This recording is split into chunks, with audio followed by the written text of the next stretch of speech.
All right, hello friends. Thank you for joining me today. I am downstairs in our dining room where I have absconded with the dining room table. Fortunately, it's not a real high dollar piece of furniture, so I can get away with such shenanigans. I have not done any damage to the table, I promise. All right, daily, excuse me, Daily Art Adventure 687, about how to pack up a painting. I got a request for this just the other day. I forget who asked for it, so here we go. How I do it. First of all, here's the painting, 30 by 40 inch painting on a deep stretcher. So basically, I go to a home, home building supply. In this case, it was Lowe's, and buy a piece of 2-inch styrofoam insulation. Again, 2 inches thick. This came, of course, in 4 by 8 foot sheets. So just like they do on the cooking shows, I have not shown you myself cutting this stuff up. I will tell you that it entails a snap-off blade with the blade extended just long enough so it doesn't quite go, I guess, 1/4 of an inch shy of this. Okay, so then I don't have to worry about putting cut marks on the dining room table and so forth. But do watch out for cutting yourself. The snap-off blades are extremely sharp.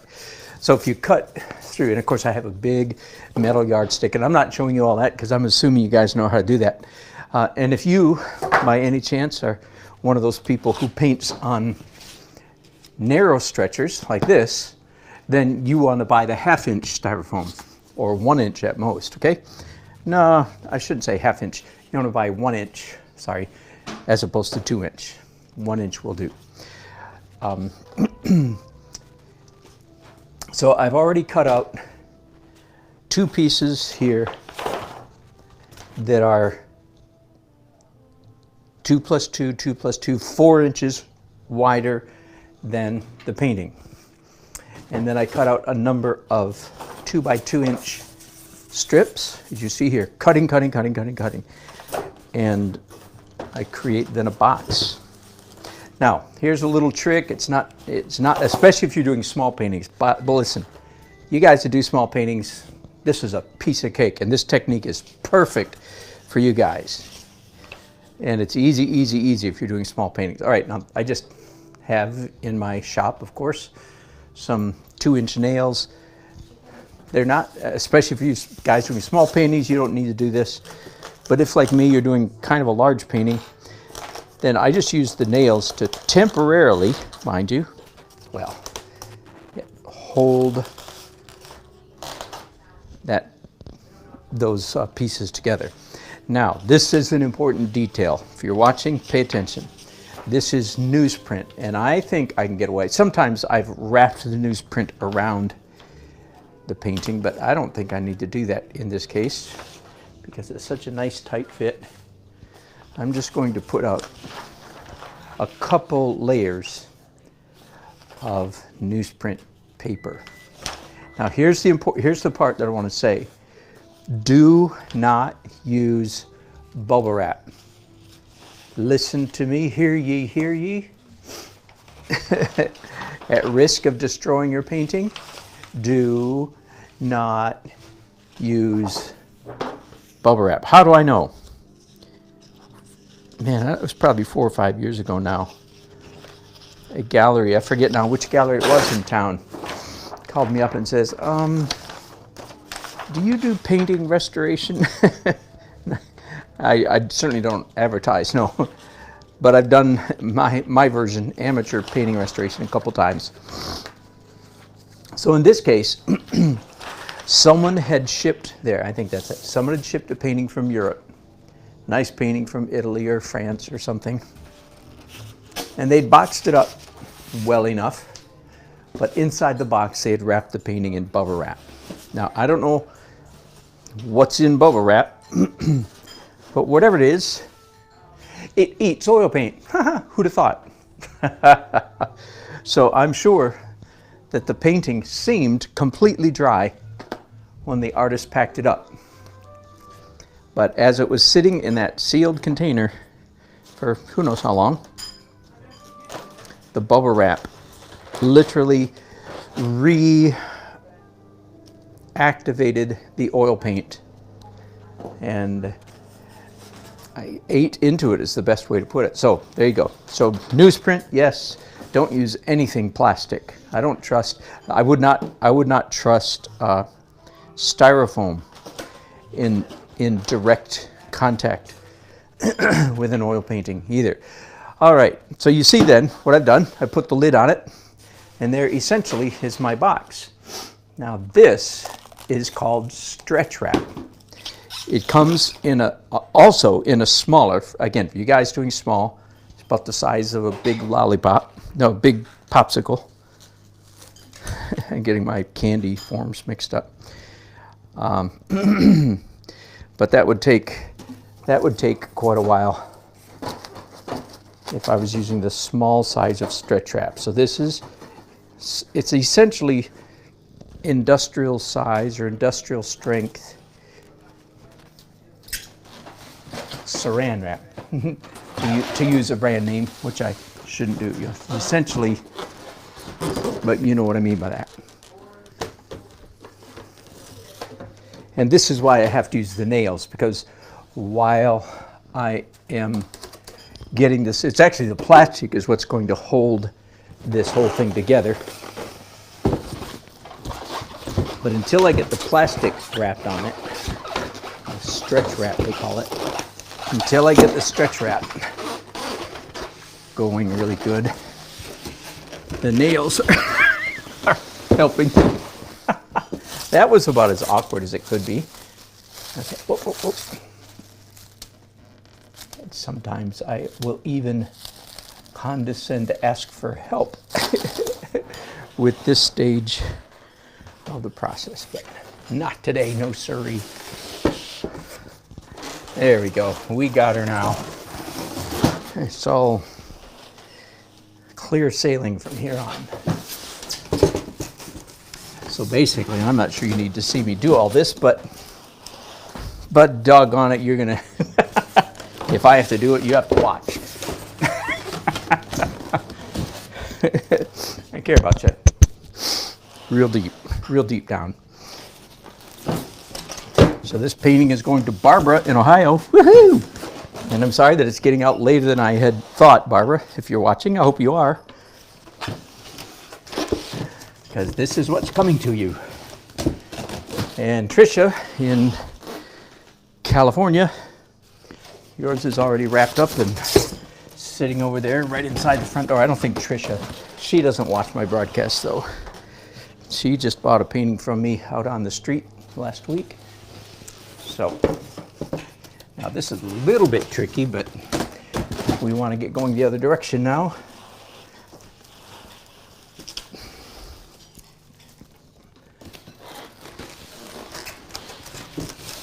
So I'm making my stretch wrap go around the package both directions. Whoa, and that's not very good. A little bit of newsprint sliding out of that hole. So there we go.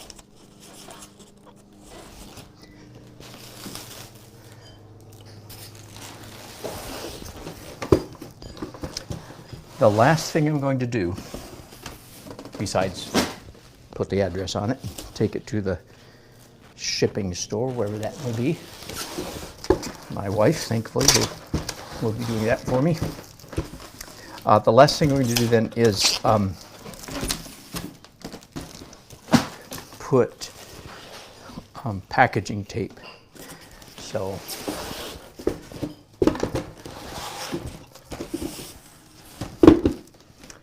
and forgive me, I can't remember right off the bat what is the best company. U.S. Mail, UPS, or FedEx is the best one.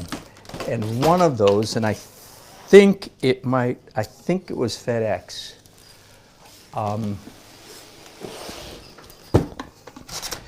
have a rather irritating policy, I think it is, that they will not insure paintings being shipped.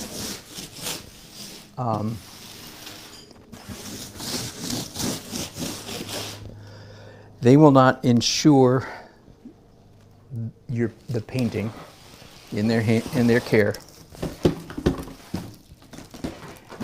unless you pay for their packaging. In other words, and I can see why they have this policy, but there should be some kind of exception. What has happened it's clear to see what has happened in the past is that somebody, some artist somewhere or somebody has packed up a painting and paid for the insurance, and whoever that person was, their packaging failed, and so FedEx got stuck paying the claim, the insurance claim, because of somebody's bad packaging, which makes perfect sense, except that I have seen the FedEx painting packaging, and it's not bad. Let me say, first of all, it's not bad. It's just not as good as mine. So that irritates rather the fire out of me. In other words, I'm claiming, yes, indeed, to be doing a better engineering job than the professional engineers. You guys that watch me, you're used to my arrogance all the time. It's hard to be as good as I am. But as far as designing a package for paints, mine's considerably better than theirs. So yeah, it kind of irritates me that I can't insure it packaged better than they do. All right, I guess I'll let you watch part of this process. We've gone this far.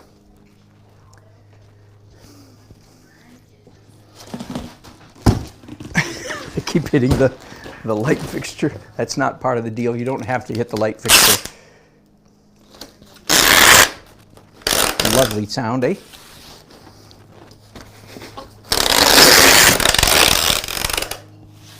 I'm going to go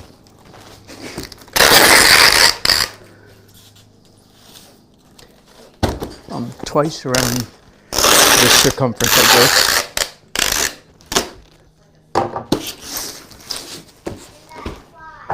And then I'll go around the side. I don't know what to call it.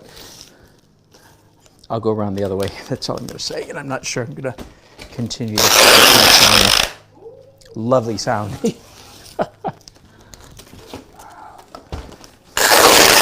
So anyway, if I am right, which I think I am, I think it's FedEx, then I will not be shipping at FedEx. So Barbara, I'll let you know which way it goes. They might go U.S. mail. I believe I've done that in the past and been satisfied with their work. Let me move you guys back over here because I think that view is slightly more pleasant. Hang on. Uncle 60 asked a very good question. Shipping cost, that's arranged ahead of time. Pure and simple. So I didn't tell Barbara that she'd be paying for for shipping, so I'm paying for it. If you arrange ahead of time, that's the only thing. And since Barbara was gracious and played my game, so to speak,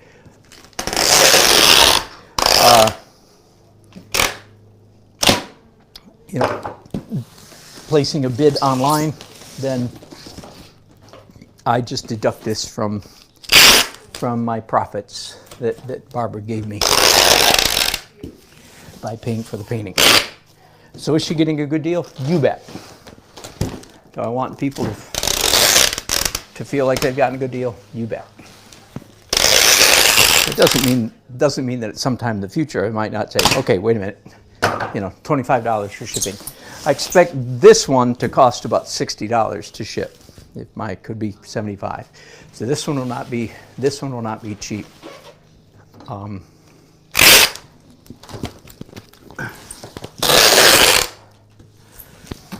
But that's one of the downsides of doing a live auction, right?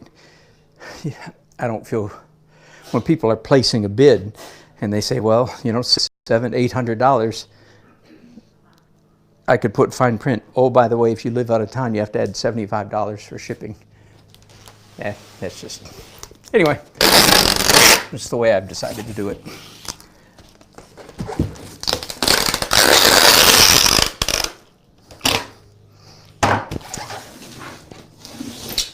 All right, any other chats? Let me look and see if there are any. Hello, Michael. Laughing about something. And Uncle says, I bet the turpentine mineral spirits melted the bubble wrap. That's exactly right. Something just like that is exactly what happened. Yeah, maybe they did use some old-fashioned medium, like terps or something like that. But boy, I was glad I learned that lesson on somebody else's mistake. And by the way, I was able to restore the painting. I think probably not necessarily the way a professional restorer would have restored it. I just simply painted in oils, just painted over the damaged areas, like the artist would have done, you know. So I wasn't trying to hide it. Anyway, so the painting looked perfect, looked great. The final buyer, I think, would never suspect anything. So there it is. I would think that weighs probably under 20 pounds, I would think. And I think that's pretty stable. Got it? So there you go. Somebody that needs that, that little instruction, I hope you find it. Thanks for watching, you guys. I'll see you probably on Monday. Okay? Love you. Bye.